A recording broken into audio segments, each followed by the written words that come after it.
जय श्री राम, हर हर महादेव। दोस्तों, हिंदू धर्म में पवित्र 16 संस्कार का पालन किया जाता है। यह सभी संस्कार मनुष्य के जन्म से मृत्यु तक हर व्यक्ति द्वारा किया जाता है। संस्कार वह कर्म हैं जो मानव जीवन के विभिन्न चरणों में किए जाते हैं। गौतम धर्म सूत्र के अनुसार सनातन धर्म में 40 संस्कारों का उल्लेख है, जिनमें से 16 प्रमुख संस्कारों को सोण स संस्कार कहा जाता है। आइए जानते हैं इनके विषय में। दोस्तों, सनातन धर्म में कई ऐसे कर्म आशी एवं मुनियों द्वारा बताए गए हैं जिनका मनुष्य के जीवन से गहरा संबंध है। इन्हीं में शामिल हैं 16 प्रमुख संस्कार, जिन्हें संस्कारान्योन्य या संस्कृतियां भी कहा गया है। वैसे तो सनातन धर्म में 40 संस्कारों का उल्लेख है, जिनमें से 16 प्रमुख संस्कारों को षोडश संस्कार कहा जाता है, जिनका उद्देश्य व्यक्ति की उन्नति, आध्यात्मिक विकास और सामाजिक आदर्शों के प्रशिक्षण को सुनिश्चित करना है। सभी 16 संस्कार प्राचीन काल से चले आ रहे हैं और इन्हें मनुष्य का प्रमुख कर्म माना जाता है। 16 संस्कारों में मनुष्य के जन्म से लेकर मृत्यु तक के सभी कर्मों का उल्लेख किया गया है। तो आइए जानते हैं हिंदू धर्म के प्रमुख 16 संस्कार। दोस्तों, हिंदू धर्म के 16 प्रमुख संस्कार कौन कौन से हैं, यह जानना जरूरी है। दोस्तों, व्यक्ति के जीवन में संस्कार नहीं है तो कुछ नहीं है।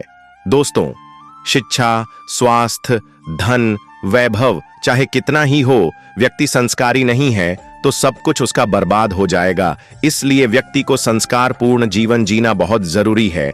तो चलिए जानते हैं कौन कौन सा संस्कार है जिसका हमको अपने जीवन में पालन करना चाहिए।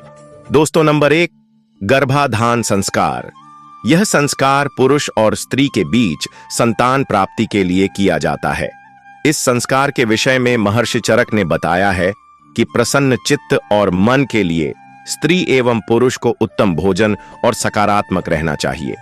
इसी तरह उत्तम संतान की प्राप्ति के लिए गर्भधान संस्कार किया जाना चाहिए।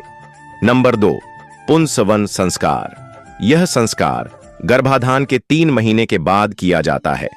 इस संस्कार का मुख्य उद्देश्य गर्भ में पल रहे बच्चे की सुरक्षा और स्वास्थ्य का विशेष ध्यान रखना है। ऐसा इसलिए क्योंकि 3 महीने के बाद मां के गर्भ में पल रहे शिशु का मस्तिष्क विकसित होने लगता है। नंबर 3, सीमंतोन्नयन संस्कार। इस संस्कार में गर्भवती स्त्री के सिर में धागा बांधकर उसे बच्चे की सुरक्षा का संकेत दिया जाता है। नंबर 4, जातकर्म संस्कार। इस संस्कार में नवजात शिशु को घी या शहद छटाया जाता है और वेद मंत्रों का पाठ किया जाता है। ऐसा करने से शिशु को कई प्रकार के दोष से मुक्ति मिल जाती है। नंबर 5, नामकरण संस्कार। सनातन धर्म में इसे बहुत ही महत्वपूर्ण संस्कार माना गया है। ऐसा इसलिए क्योंकि जन्म के 11 दिन बाद नवजात शिशु को नाम दिया जाता है, जो जीवन पर्यंत उसके साथ रहता है। जिस तरह वस्त्र शरीर की शोभा बढ़ाते हैं, ठीक उसी तरह नाम भी जीवन को सकारात्मक बनाता है। नंबर 6, निष्क्रामण संस्कार। इस संस्कार में देवी देवताओं से बच्चे के कल्याण और सुरक्षा की प्रार्थना की जाती है। इस दौरान हवन इत्यादि का आयोजन किया जाता है और वेद मंत्रों द्वारा देवी देवताओं आह्वान किया जाता है। नंबर 7, अन्नप्राशन संस्कार। जन्म से 6 से 7 महीने के अन्नप्राशन संस्कार किया जाता है। इस संस्कार में शिशु को अन्न खिलाया जाता है और इसी संस्कार के बाद से शिशु को अन्न खिलाना शुरू कर दिया जाता है। नंबर 8, चुद्धाकर्म संस्कार। चुद्धाकर्म संस्कार अर्थात मुंडन का सनातन संस्कृति में विशेष महत्व है।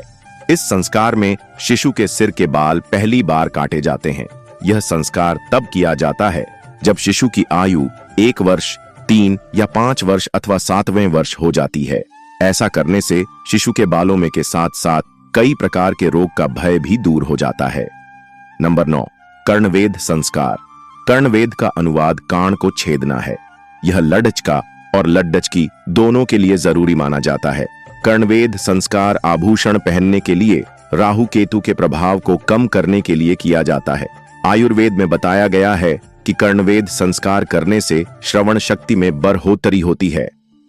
नंबर 10, उपनयन संस्कार। यह संस्कार मुख्यतः ब्राह्मण, क्षत्रिय और वैश्य वर्ण में आयोजित किया जाता है।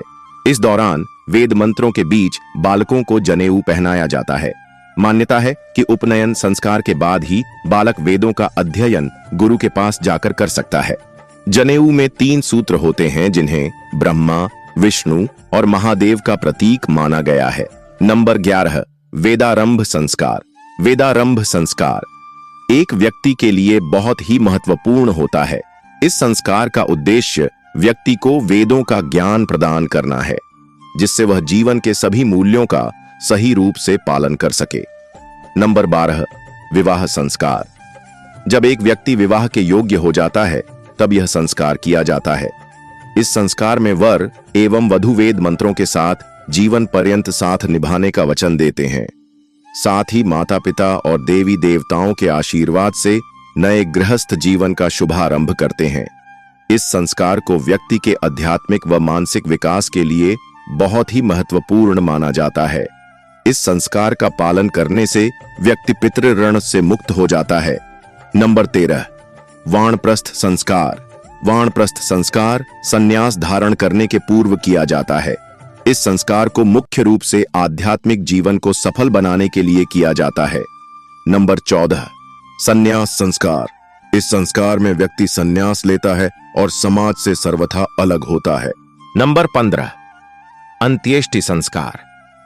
अंत्येष्टि संस्कार का दूसरा अर्थ अंतिम संस्कार भी होता है। इस संस्कार में मृत शरीर को अग्नि में समर्पित कर उन्हें मृत्यु लोक से मुक्त कर दिया जाता है। अंतिम संस्कार करने से व्यक्ति की आत्मा को शांति प्राप्त होती है और उनके लिए मोक्ष के द्वार खुल जाते हैं। नंबर 16, श्राद्ध संस्कार। श्राद्ध संस्कार में पितृदेवता की पूजा की जाती है और यह प्रार्थना की जाती है कि उन्हें मोक्ष की प्राप्ति हो। यह संस्कार पितरों को प्रसन्न करने और पितृगणों की आत्मा को शांति प्रदान करने के लिए किया जाता है। दोस्तों, वीडियो आपको अच्छी लगी हो तो लाइक और सब्सक्राइब अवश्य करें। धन्यवाद। जय श्री राम।